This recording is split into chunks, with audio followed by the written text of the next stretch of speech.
Well, a very warm welcome, and well, it's not warm. I mean, the welcome's warm from me, but the actual weather outside pretty awful. Not good. How's your October in general? General October has, I think, been okay. Busy, but okay. But now it has gone cold and miserable. Yeah, it's. I don't know. It feels like very much a wrap up and soup day. It is, I think. And funnily enough, we're having soup for tea at home today. Oh, fair enough. Mum is making a homemade lobscouse. Bless you. Sorry, what? Yeah. Or I should probably say lobscouse. I suppose maybe that makes it sound slightly more kind of... Lobscouse. What is it? Yes. A lobster from Liverpool? It's a Welsh soup, Jack. Oh, okay. I've maybe it's a North thing. Maybe, but it's definitely not on my radar. Well, it's basically just a vegetable soup with sort of beef in it. So not exactly up your street either. Given that you're a vegetarian. No. But still, it's lovely to pick up all these little bits of, because I've been in Wales for 6 years now. I'm still learning a lot about the culture. And it's nice to pick up these extra little bits. Yes, it's a very delicious soup. Often homemade by lots of people, and everybody, I guess, there is kind of a set way of doing it. But everybody kind of adds, I suppose, things that they find, appropriate. But it's a delicious soup, and it's very filling because it has big chunks of potato in and carrots. Yeah, proper brothy stew. Yeah, it's pretty good. It's pretty good. Oh, you're getting me hungry now. Well, we should talk about what we're doing today. We should, and I would like to start by, well, first of all, apologising again to Jack, but then also apologising to the viewers of me being a bit dumb and forgetting that I needed to be at home for this live stream, and instead decided to stay in the office all day, then realised that I needed to be at home, given that we're playing on Minecraft, and I'm not at home to play on Minecraft. So absolutely atrocious. I should fire you. It's terrible. I should be fired for my atrocities. And so no, you'll just have to serve your punishment as doing a developer commentary. I will. Which because is fine. That's what we're doing today. So a couple of months back, in August it was actually, Dan and I embarked on a bit of a massive quest. We basically spent 5 hours, 6 hours. Oh, yeah, over must have been a whole weekend. So 12 hours. 12 hours. Yeah. We were playing a Minecraft adventure map. We were, and eating a lot of snacks. And eating a lot of snacks too, and getting quite tired. Which doesn't sound, to lots of people, when we say we sat and played Minecraft all weekend, and then we said we were tired, some people will probably laugh at us. But we were tired, because it is tiring. Because you don't realise how tiring it is to be sat. No. In front of a screen for that long. And talking all the time, because usually when you play games at home, you turn your brain off. Yeah.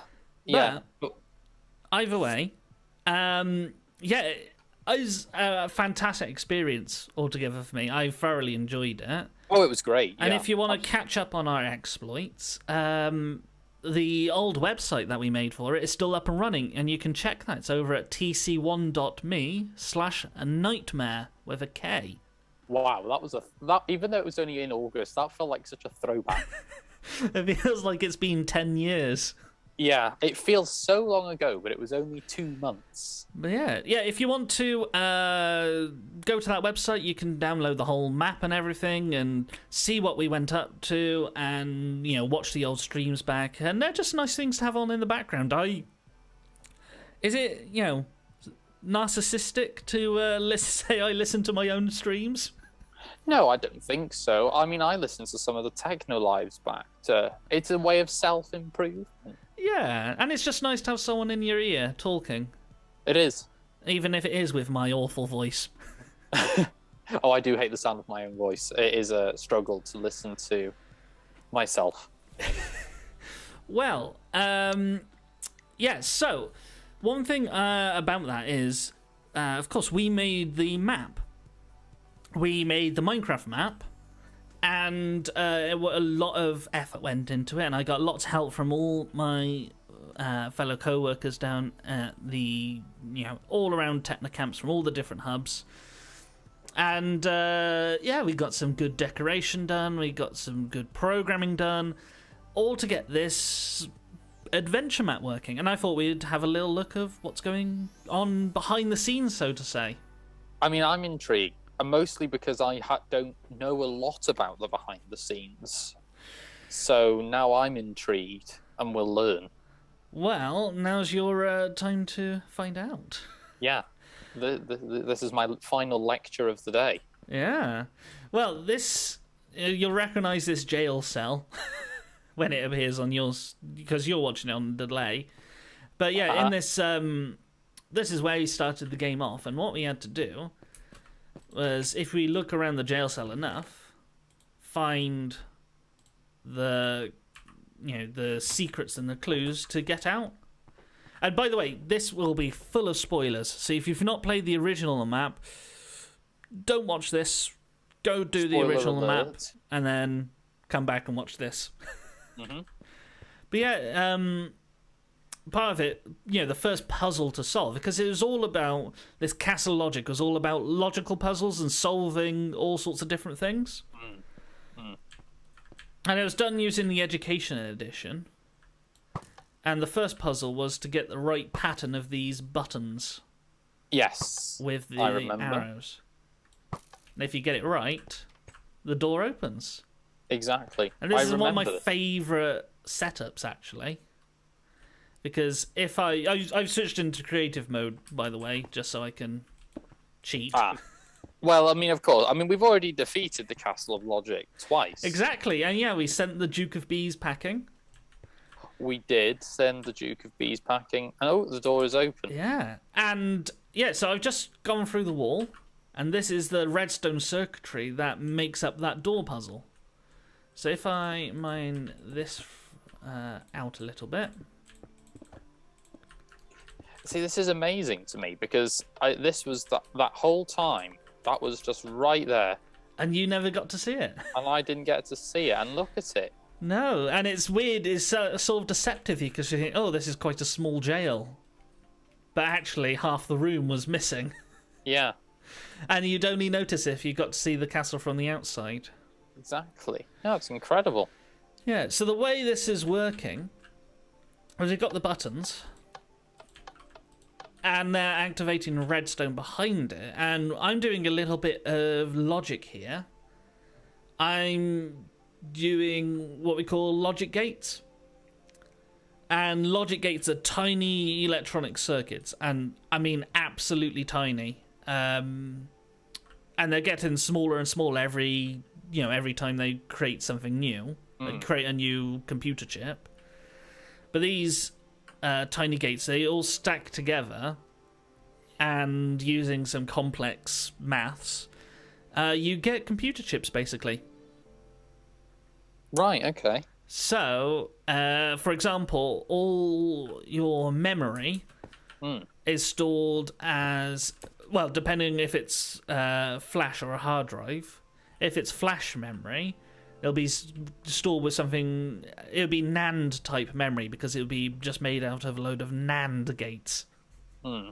Which sounds weird. But anyway, the way it works, I'll do a quick other model here. So we have our row of buttons. Let's pop a button in. Oak button will do it. I was very pleased to find out that you can hit buttons with arrows. Because that just made this problem so much easier, because originally it's going to be done with levers. Oh, well, that makes it a lot easier. But no, the arrows, I think, added that extra bit of challenge. Because it's more... Not just a case of reaching through the bars to get to levers. You had to use your brains a bit more. But yeah, I got some buttons. And out of the buttons, I need, redstone signals. And I can't just put down redstone just coming straight out the back, because as soon as I put the next button in, I'm crossing the wires. So I'm going to get interference. So I came up with this... Well, I say came up with... The solution was this kind of repeater design. And then from there you can spread out all the different channels. Oh, yeah, I see, yeah. So, you're spreading out the wires so that they're not interfering at all. Yeah, and you end up with that. And now you have to do the logic on this. So you have to decide which buttons you want. So if you want buttons 1 and 2 on, but the rest off, you'll need to say, you'll need to say in the maths side of it, the logic side of it, I want buttons 1 and 2. Not 3, not 4, not 5. So to do the and, the English word and in maths, we need an and gate. And luckily in Minecraft that's very simple, it's just 3 blocks. I am rushing through things a bit today, just because there's a lot of puzzles to cover. Well, there's a lot to talk about. And all this information, the best place for it, and this is an advertisement, is the Minecraft wiki. Just has all these details. But an AND gate looks a little bit like that. And yeah, all it is 3 blocks with a redstone torch on the outside ones, redstone on the middle one, and then a redstone torch on the side. And so what happens if you make one input turn on? Hang on, I need to fire an actual arrow at it. If you make one input turn on, it lights up that channel, turns that torch off. And what does the output look like? Well, the output is still off. If I turn on both channels, so turn on that one as well, so now both channels are outputting, turns off the torch on top, and now the output turns on. So this output will only be lit up if both inputs are switched on. Which, yeah, kind of nice. It is. And then to do the other ones, what I could do, if I wanted them to not be activated to do the combination. So the combination I've got here is on, off, off, off. What I would do then is I would invert these. I would knot them. I would turn them into no's. Okay. So now they're inverted. And we're almost there. All we have to do is we need to just combine up the rest of them. So I see. I'm going to combine these two. So not these two. With an and then the output's going to come out like that. And then I'm going to combine it with these ones. So another and. Oh, so what I'm saying is... Oh, and I'm interfering with the other circuit. But yeah, I'd build it up like that. And it's a great one, it's very interesting because it's like proper computer science. The stuff they don't teach you to university level. Proper stuff. Yeah. Done in Minecraft. Uh-huh. Anyway, that's that one. That's a whistle-stop tour of that one. It's a good one. I think one of the kind of funny things is it's not. I mean, once you wrap your head around it, it's not, complicated, but it's just something as simple as I need to push the buttons in this order, and has all of the intricacies of that behind it is, quite interesting. And I think what a lot of it kind of what it proves as well is how much actually goes on behind the scenes with a computer, and how, especially game developers and whatnot, they have a lot of stuff that they need to do in order to make things work. And it's something that I've definitely realized, like doing modules on game development and things, like the amount of things that you have to consider in a game just to kind of make something look like it has the right texture, or make something solid, or make something actually physics-based, is quite kind of incredible, really. Exactly. Like for this puzzle, it's only 5 buttons. Yeah. And it's all right to solve because, it takes a little time to think about how to solve it properly. Especially if you get it wrong, because you have to wait 5 minutes for the arrows to disappear again. Yeah. But still, it's a lot of background effort, because you've got the maths, and you've got you need to think about the maths, and then you need to do the whole circuitry and make sure the circuitry fits in the right place. Yeah. Because it goes all the way under here to the door. Yeah. It's tricky sometimes. It is. Anyway, I was just turning down the sensitivity so I'm not making people seasick with how fast. Oh, it's fine. This is a couple of weeks back I was waiting for a delivery of a new SSD for my computer. Oh yeah. I've managed to finally put it in, and of course I had to reinstall Minecraft, so all my settings were changed. Oh, that is a benefit of. It's like changing Apple device became a lot easier when they actually implemented a system which allowed you to basically have exactly the same settings as your previous phone from, iCloud backup or whatever. Yeah. It makes it a lot easier. If only Windows had that. Yeah. It probably does, but it's probably... I can guarantee it probably won't work. Anyway, here's another little game design thing. I thought the most important thing here was to have checkpoints scattered throughout the level. So if you walk over these, it's going to reset your spawn point. But we did have some fun with this, didn't we, at one point? That's because I didn't have enough time to put in enough checkpoints. Which was quite funny when I was put back into the... You put back about 3 hours. Yeah, but it was fine because I got back fairly quickly. It was amusing. But the reason I put a checkpoint here is it's just in front of a room full of monsters where you can very easily die. Yes. Also, if you're fighting the monsters and you do die, you'd be using the arrows that you get as part of Puzzle 1. So if you used all your arrows up and there isn't a checkpoint and it would just send you straight back to the jail, then you're going to escape the jail. Exactly. Because by then the door might have closed. Not ideal. Anyway, to do that one, all it did was I had the pressure plates and a blob of redstone dust underneath and command blocks. Good old friend command blocks. And yeah, all I did was I had the command set world spawn. So I had it 1 block in front of the command block, 2 blocks above it, so that the player spawns on the floor and not in the floor, and no blocks west of it. So just setting it to the right place.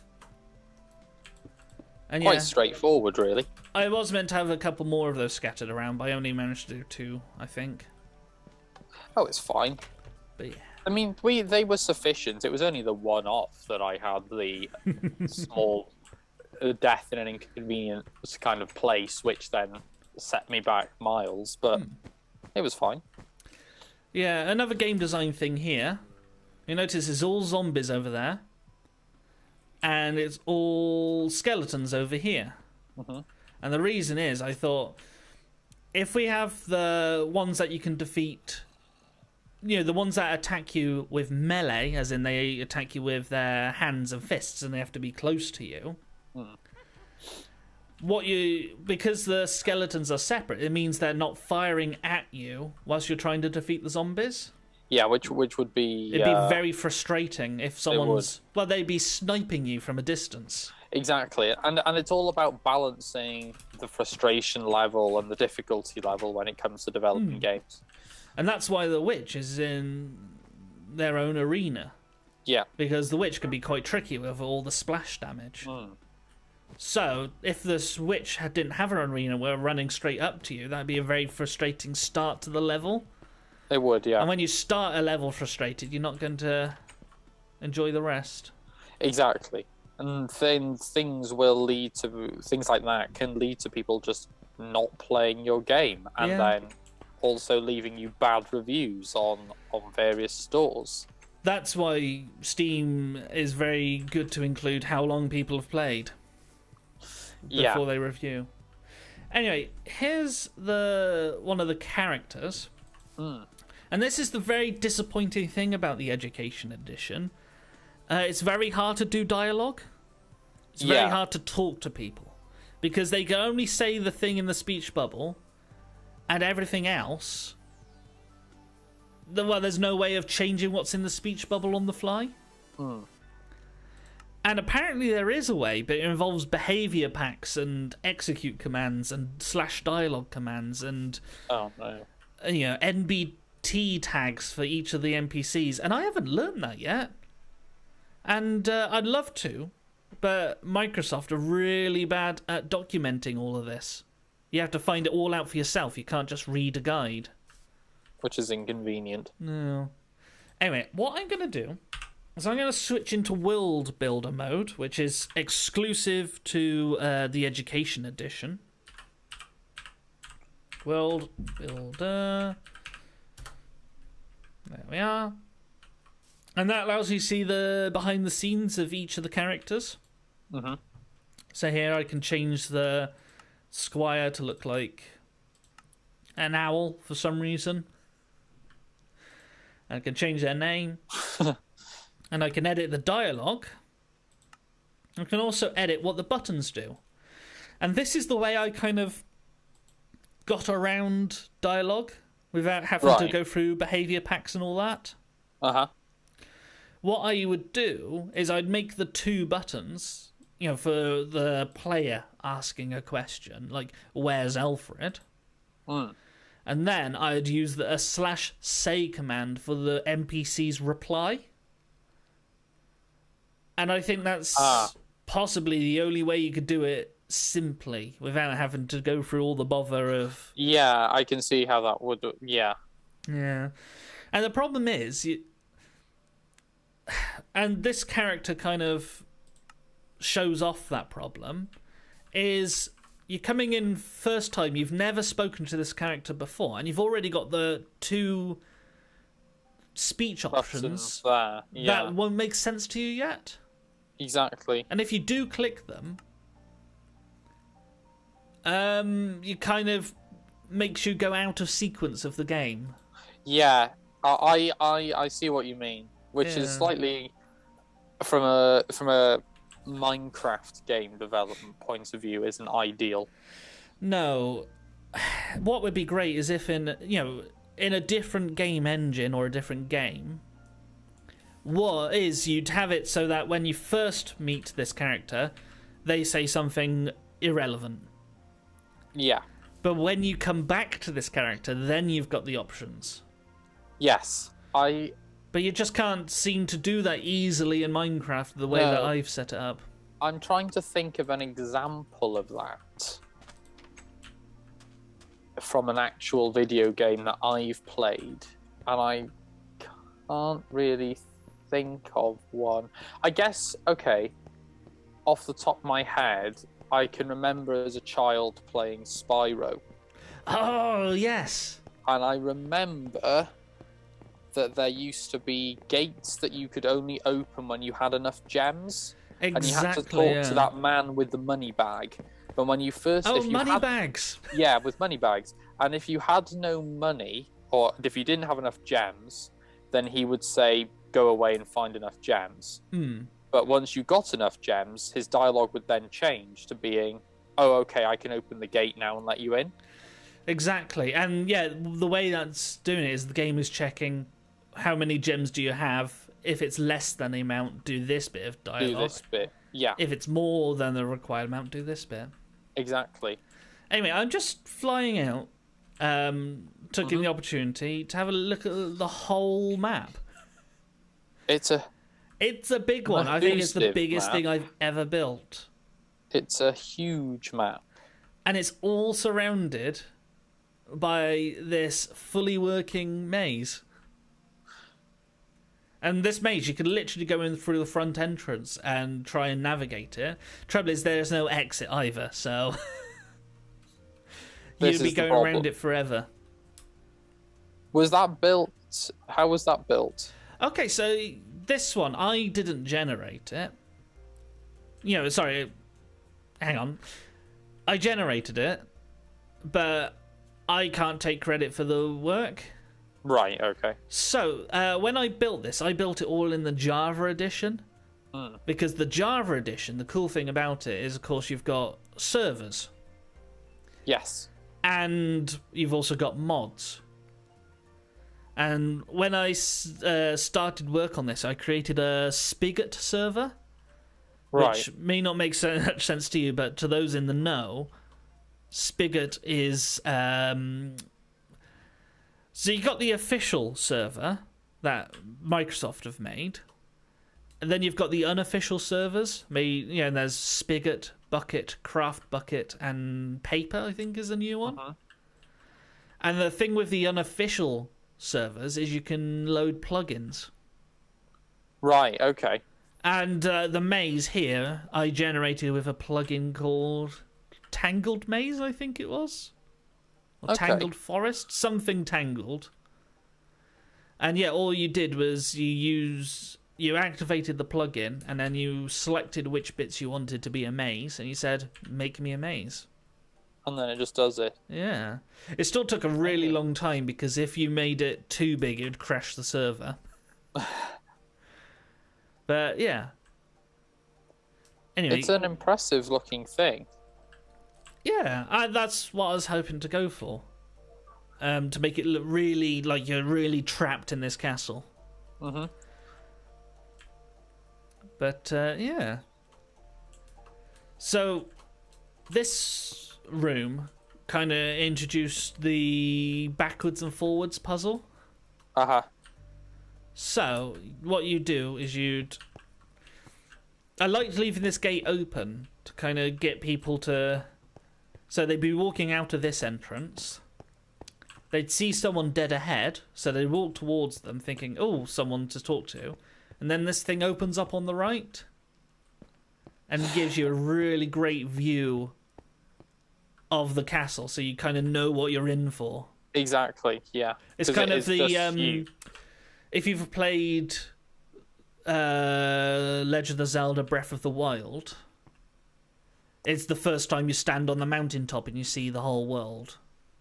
I will admit that I have not played Breath of the Wild. Ooh. Well, what about the Assassin's Creed games? Because they're very guilty of doing the exact same thing. I have played some of the Assassin's Creed games. I think I've played a good portion of the Assassin's Creed games, actually. But I know for a fact that Assassin's Creed 2... You do some really all-right tutorial missions, but then you get to a rooftop and suddenly the whole world opens up in front of you and the music swells. And it's a really, oh wow, I'm about to start an adventure feeling. It is, and this is the impressive thing about lots of video games today. Particularly now we're seeing stuff on well, even from as far back as PS3... especially going into PS4 now, PS5 and Xbox One and things, the render distances are incredible, allowing you to see most of the map, even if it's not exactly, And they've been high really res. taking advantage of it by doing these amazing opening sequences. Exactly. Yeah. Anyway, this is Lady Genevieve, who kind of gives you your first quest. Yes. So if you listen to what she says, by the way, massive spelling mistake, which I noticed during the stream, and I just got so angry because I wrote this all out. It says, "What an injustice." Oh, did you notice it? Hang on. I'll have to see if I actually spotted that. Oh, I don't think I did. No. It's the Perhaps, Minecraft font. It's very hard to tell anything with a Minecraft font. I mean, in fairness to you on two things, you obviously said injustice on the stream, which is obviously why I probably didn't see it. But also, the U is right above the J. Exactly. So... Yeah, but the way Lady Genevieve works is when you exit conversations, so I've turned on exit, she gives the nearest player sugar, because you're meant to give sugar to the horse. Yeah, Alfred. Now, of course, I made a mistake when programming this, because what I didn't realise was every time you stop talking to Lady Genevieve, she'll give you sugar. Yes. So all you have to do is just keep talking to Lady Genevieve, she'll give you tons of sugar. The problem is the sugar isn't particularly useful for... You can't eat sugar for health, can you? For chicken legs. No, that's fair. So I guess really, the sugar is not... But still, it's kind of annoying when you've solved the problem and yet she still gives you sugar for the still giving you sugar. Anyway, this all done button is you're meant to click it when you've finished giving sugar to the horse. Yeah. But the trouble is it works on the honesty principle. Yeah. Because you just have to hope that the player has done what you want them to do and not just clicked all done and lied. And that's the big problem with NPCs in Minecraft. What they really need is a little bit more programming to them. They need a little if statement. Yeah. So you can say, if some variable is true, or if the player has sugar, or if... Wouldn't it be good if you could program the advanced settings using the it would be great. code builder? Yeah. And that's one thing that gets me so frustrated about Minecraft Education Edition, is it's got so much potential, but it's so limited as well in what you can do. Yeah, it's a shame, because those commands, it could just be a block. Exactly. Imagine if in the advanced settings you had the blocks as well. Yeah. And that would make it so much easier for teachers, because the NPCs are usually meant for teachers to design worlds. Mm-hmm. And at the moment, you have to know all the commands. So when we teach teachers how to teach Minecraft, which is what Technicamps have done in the past, we have to teach them all the commands. But imagine if you had the make code drag and drop blocks in this bit. That would make it so much easier. Well, it would also allow for kind of continuity in the learning. Exactly. But anyway, so yeah, that's meant to start a big back and forth challenge where you're going back and forth between different people. I think at one point you speak to the gatekeeper who's up here. What does the gatekeeper say again? I've forgotten. Free Alfred. Head gardener. So, yeah, it's one of the things. I'm going to take a shortcut and just fly to the head gardener. You might as well. Rather than go through everyone's houses. This one was interesting because it's the first time I've done anything with the chemistry part of Education the Edition. chemistry stuff, yeah. So what you're meant to do is you're meant to make super fertilizer. That's it, yeah. And this is another big problem with the Education Edition. All the special items that are unique to the Education Edition, like super fertilizer or any of the chemicals, You can't access them with commands. No. Like, I can't say /give ammonia, because ammonia is not treated as a normal Minecraft item. No, because you have to actually physically make it. You have to make it first, which is a nightmare. So hang on, let's make ammonia. Compound table, so 3 number 7s and 3 number 1s. No, number 7 plus 3 number 1s. Yeah, and you have to make it, which just defeats the purpose of... Yeah. That's a number 15, that's not number 1, silly me. It's very frustrating, and if you're listening, Bill Gates... No, it's 3 number 1s, 1 number 7. What am I doing wrong? There we are. And I get the ammonia. But I can't just do /give ammonia, which is really frustrating from a design point of view. Yeah. And then from that, can we do it in the lab table? Yeah. I think I got the mixture wrong, Dan. I've just set fire to the board. Oh no. Oh dear.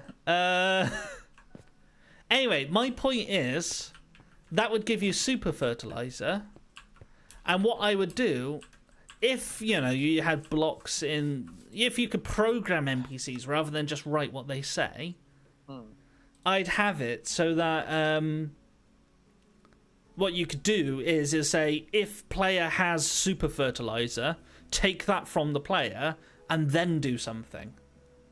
Whereas now, all you have to do is you have to work on the honor system. Yeah. So someone can click, I have it, and have never touched the materials. Actual materials, yeah. But anyway, the command for that was I was just filling a certain region with air. Mm-hmm. And all I'm doing is I'm replacing the gates that keep Alfred the horse locked up. Oh, I see. I'm just replacing that with air, so those gates have now gone. Mm-hmm. And then you can talk to this person. And if you give the treat, what it does is it clears sugar from your inventory. But for some reason that didn't work, and I'm not sure why. Oh, interesting. Okay. Yeah. Anyway, I can't remember what the next bit was, actually. Oh, it's the ballroom. With ballroom biscuits? No, it wasn't ballroom, sorry. You talk to Lady Genevieve, and she unlocks her room so you can go to the Spy Master. Oh, yeah, that's the one. So yeah, we're in the guest quarters. And yeah, designing all. So a lot of these rooms, my co-workers very kindly helped me out designing some of these, and I thought that made a nice bit of difference because every room looks slightly more different and varied, and add a bit more personality. But yeah, if we were to go talk to Lady Genevieve again and say we've done the task, what she has is a command that will delete these blocks to let you into the room. So you can't get into the room until Lady Genevieve opens the door. Yeah. I remember that. Yeah. And then we could look around, and yeah, that was the secret entrance to the water room. And this was a really cool puzzle, I thought.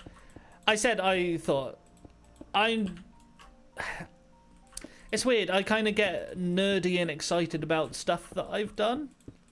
Oh, no, that's It sounds fair. really smug, doesn't it? No, I don't think it sounds smug. Mostly because I am sort of, I guess, very similar in that sense, where if I do something in, I don't know, let's say Unity, and I make something in Unity and I go, oh, look at what I've done.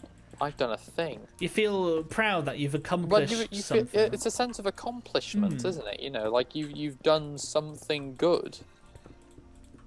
And this was a very neat puzzle, apart from the fact that I got stuck in a hole. Oh, I remember.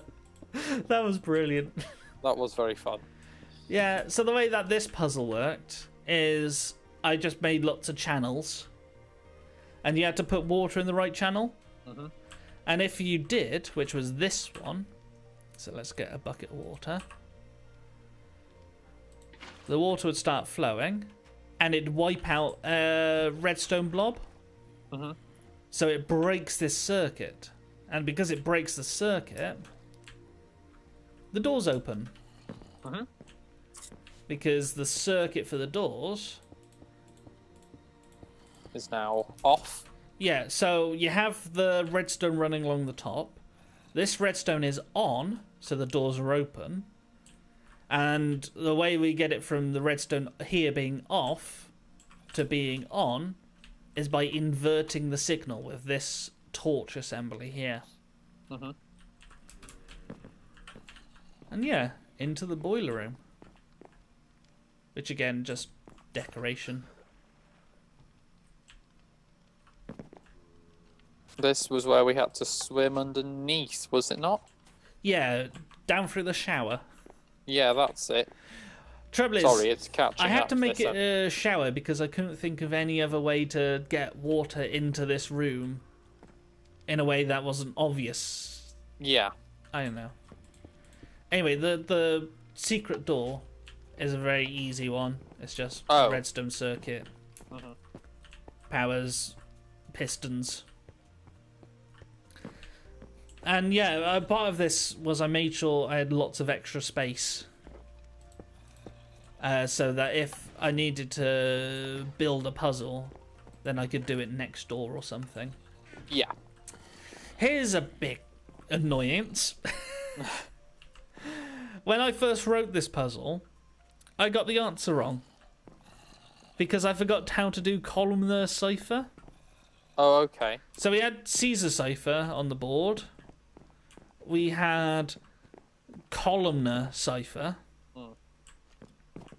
And we had substitution cipher. And I was planning to have loads more as well. So you had to really think about which one to use. Yeah. Trevor's ran out of time on that. Well, I mean, fair. Yeah. But when I first wrote the puzzle, I used columnar cipher wrong. So that's why we had a kind of unscheduled break around about here. Because I realised there was a problem. So I said, oh, we're just going to disappear for 5 minutes. And then I proceeded to quickly panic and rewrite the question. Yeah.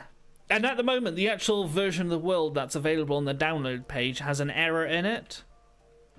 Because the person that you have to talk to put the answer in still uses the old version of the answer. Okay. Rather than the new one. But if anyone's interested, by the way, to get the colours on these boards, I'm using the section sign symbol. And if you go into the Minecraft wiki and search up the page formatting codes, it tells you how to use the section sign symbol to get all the different colours and all the different... And if I do section sign, I think it's M? Or is it R? L? No, K. Yeah, K. You get the magic format as well. So I can't remember what colour it was. It was 2, wasn't it? So another interesting tidbit. Oh, I was expecting to get much further today. I'm obviously too obsessed with this because I'm chatting too much about each different little thing. Anyway, that's the wrong way. Again, this chap's got very simple programming. All he does is he fills this barrier with air. Yeah. So when you activate it, it would fill with air. Mm-hmm. But it's not activated. There we are. I'll just do it manually. And yeah, if we fly over down round to this person still has an old version of the password. So that's something I need to go and fix at some point. I just don't have the time to get around to it. Which is annoying. I think the answer was pineapples. Yeah, I think it was, yeah. At least for the first version. The second version, it was something else. Oh, it was, oh, yeah. I can't remember what it was. Anyway, this is the ballroom. I was very pleased with the design of this room. But yeah, this one didn't turn out what I wanted it to. How come? Well, the original plan was it was going to be a big murder mystery. Yeah. And it was going to have loads of multiple characters. And everyone would have an alibi. And everyone would have a different take on the crime of stealing biscuits. And what you had to do was you had to work out that the people standing on this side of the room saw the time as 2:30. Oh. Or 1:30, sorry. Whereas the people on this side of the room and up in the balcony saw it at 7:00. Oh, okay. Because if you look at the clock from different angles, it's a different time. Yeah, so you had to work out who, given their point of view, was telling the truth and who was lying. Oh, I see. Anyway, didn't have time for that. So in the end, we ended up with 2 suspects and 2 guards, and that's it. And, if you blame one of them, let's blame Brandoff. Oh, the gates would open, but because I'm in world builder mode, the commands aren't working. But either way, if you choose the wrong one, this door opens. And you're like, brilliant. Oh, wait, who's this? And this guard, turns out they knew the answer, and because you've gotten the wrong person arrested, you must be in cahoots. Oh. You must be assisting, you must be an accessory to the crime. Yeah. So what they do, and this is very mean, is they've got it so that when you talk to them, they clear any bow from your inventory, any sword from your inventory, or any wooden or stone. Which, it's just cruel, basically. It is. But I thought it's nicer to take just the weapons rather than take everyone's stuff. Yeah, or push you back all the way to like a different point in like a jail cell by teleportation or something. Exactly, yeah. So, I think that was a nice-ish way of punishing you for getting the wrong answer. Yeah. Trouble is, if you punish someone too much for a wrong answer, they're not going to enjoy your game. Exactly. But if you don't have any consequences, then people just go, oh, I'll just try any option and won't care whether or not I get it right or not. Yeah. It's a trade-off again, isn't it? Anyway, this is where we got attacked by a weird flying ghost, if you remember. Oh, yeah, that was a bit bizarre. Apparently, it's a Vex, which is a new mob in Minecraft that I've never heard of before. It was very bizarre. But yeah, it just kept flying through the ceiling. But it suited the game very well. Yeah, it was a wonderful extra little bit of mystery for something that we hadn't even planned. I don't know where it came from, though. That's the scariest thing. Yeah. Well, there we go. Anyway, Sorry, I keep saying I like this bit, and it's because I'm very pleased with myself and very smug, and it's not the best emotion to be expressing. No, it's fine. So I'm just like, yes, I'd love to make this into a fully fledged game or something. I get excited about my own work. I don't know.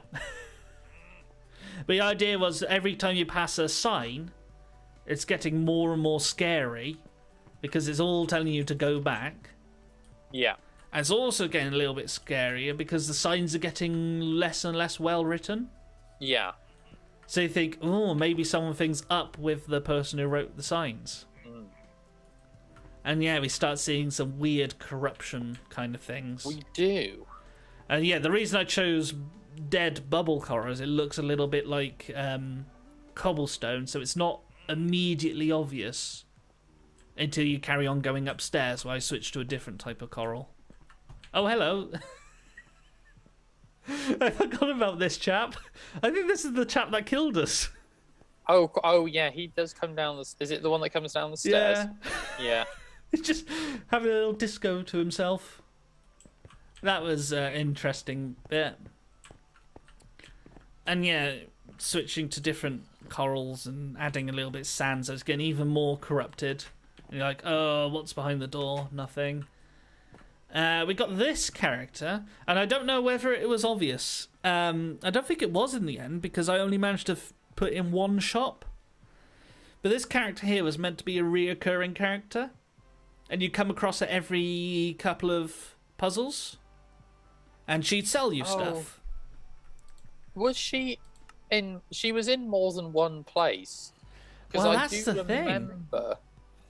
She was meant to be the queen in disguise. Yeah, the Queen of Bees. Yeah, but because she's been, she's been forced off her throne. Yeah. She's hiding as a shopkeeper and trying to help you. That's it, yeah. Yeah, and the way that she works is she gives you, when you click the sword button, she gives you the sword, but she also takes from you 10 gold nuggets. Yeah. But the problem with this is she'll still give you the sword even if you don't have any nuggets. Ah. Yeah, because there's no if statement. There's no if, that's saying if the player has 10 nuggets, then give the sword. It's very much a case of give the sword, then take the nuggets. So again, you can cheat this one, which is a bit annoying. Yeah. So, but yeah, she and her shop were meant to turn up very regularly and give little hints so you can kind of work out that she's the queen. Yeah. But it's not obvious. And yeah, we get into the full-on corruption area. Oh yeah. With, isn't it Bob No? Or something like that? Bob.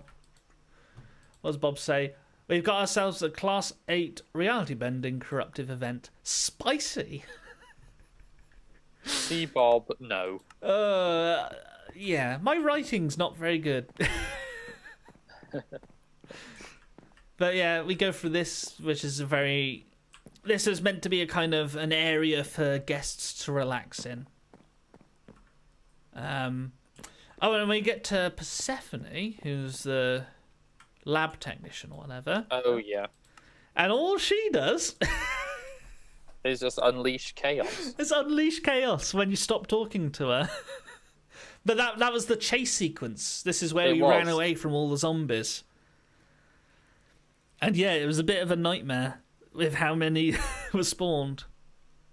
And then I accidentally opened the bathroom door. Oh, yeah. Hang on, let's trigger it because it is one of my favourite sequences. It is a lot of fun.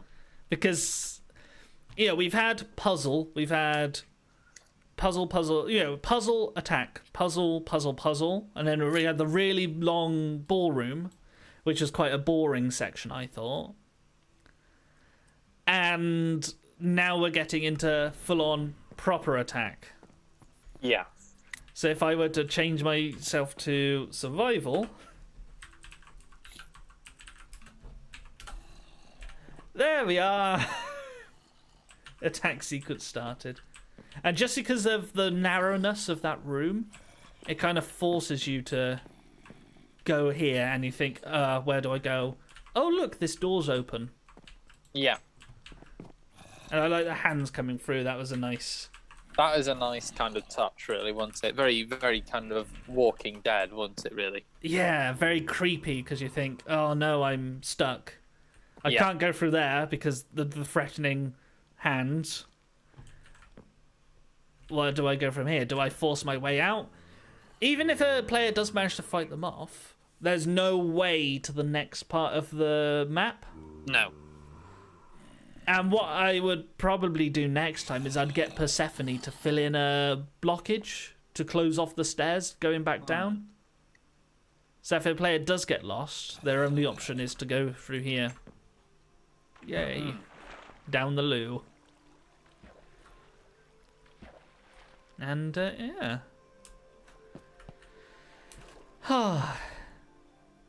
And yeah, I thought we needed at least a little bit where you have to go through the maze. So, yeah, and then you dive underwater and do the whole swim. Yes. Which was a bit scary. It's a bit scary, a bit claustrophobic, but yeah, it was a nice touch, I think. My only worry with this... Oh, hang on, I think in this version I closed it off. Oh, no, I didn't. I just missed the hole. There it is. Yeah, my only worry with this one is not everyone knows how to swim in Minecraft because it's quite a new thing. Yeah. So hopefully people got through that. But that's the thing, once you create a game, unless you're watching people reviewing it on the internet, which not everyone does, you know, just because there's so many games, not all of them can be reviewed, you have no way of telling how your players have done. No, exactly. Normally the good feedback is what offers out the, oh, they obviously enjoyed it and obviously played it through and things. But unless somebody does leave legitimately bad feedback saying, you know, I didn't enjoy the game because of this, you're not ever going to really be sure. Yeah, so this is another puzzle that worked on the Honor system. Because again, there's just not enough programming in Education Edition. No. I'd love to be able to say, click on the wolf and then give the wolf some custom behavior. And then say, if there is a chicken next to you and no human, eat the chicken. Yeah. But you can't do that. I don't know. It feels like they either need to add more into the Education Edition or they need to build a new version of Minecraft that will support all the Education Edition features. I don't know. Either way, if you make a mistake and go through there, you're going to be lost. Oh, yeah, because I got lost. So... Yeah, there is absolutely no way through if you go through that area of the maze.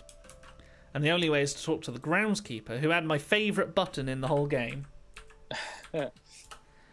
Because when you talk to the groundskeeper, he fills a block with TNT, then he fills the block underneath it with redstone blocks, so it activates the TNT.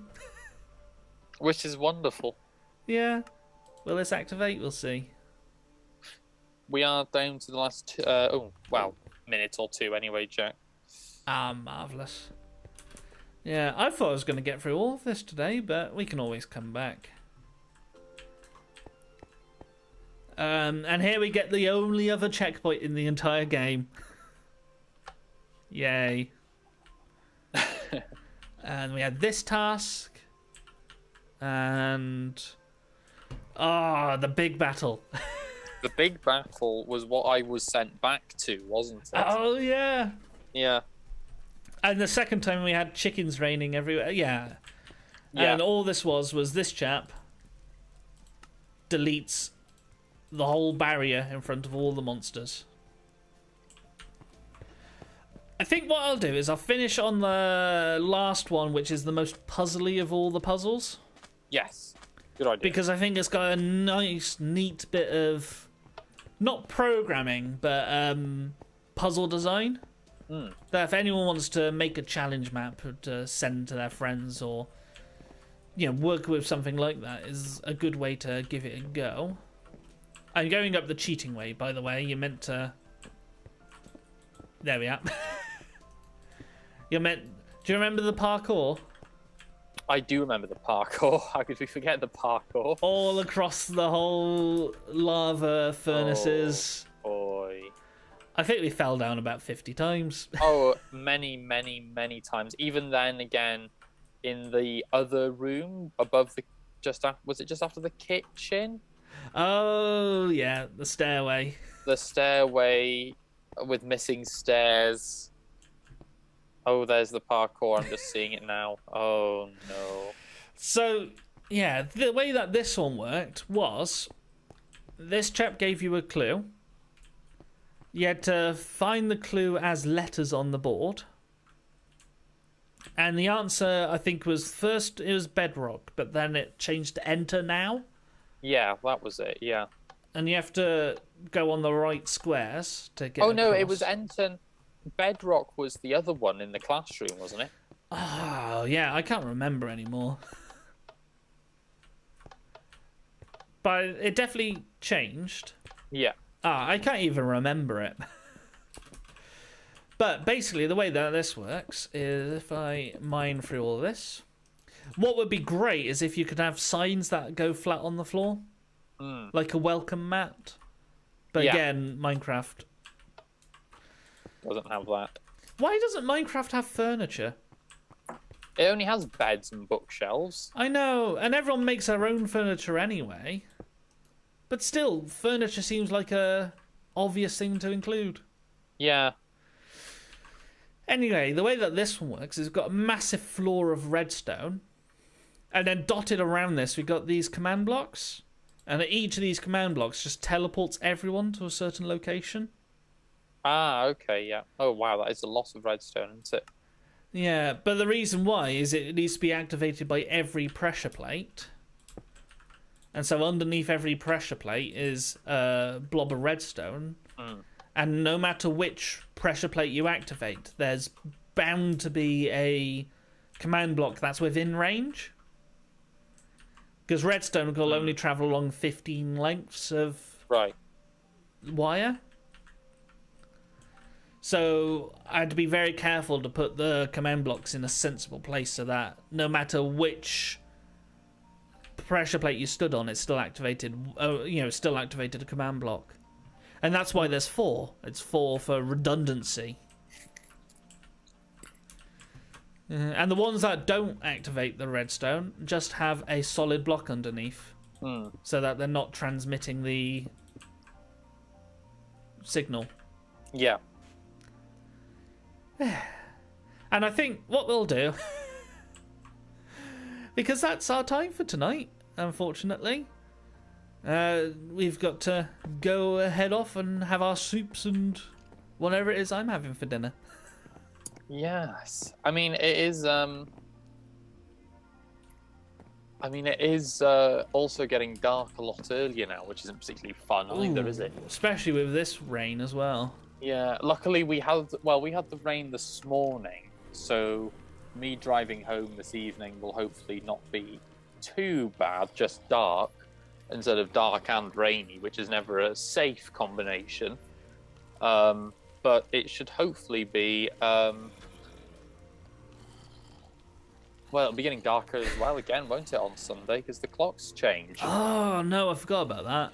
Yeah. I'm not looking forward to that because I'm meant to be on a bus on Sunday, and I bet you I'll turn up an hour early or an hour late. Oh, yes, of course. I do rely on my phone automatically changing the time.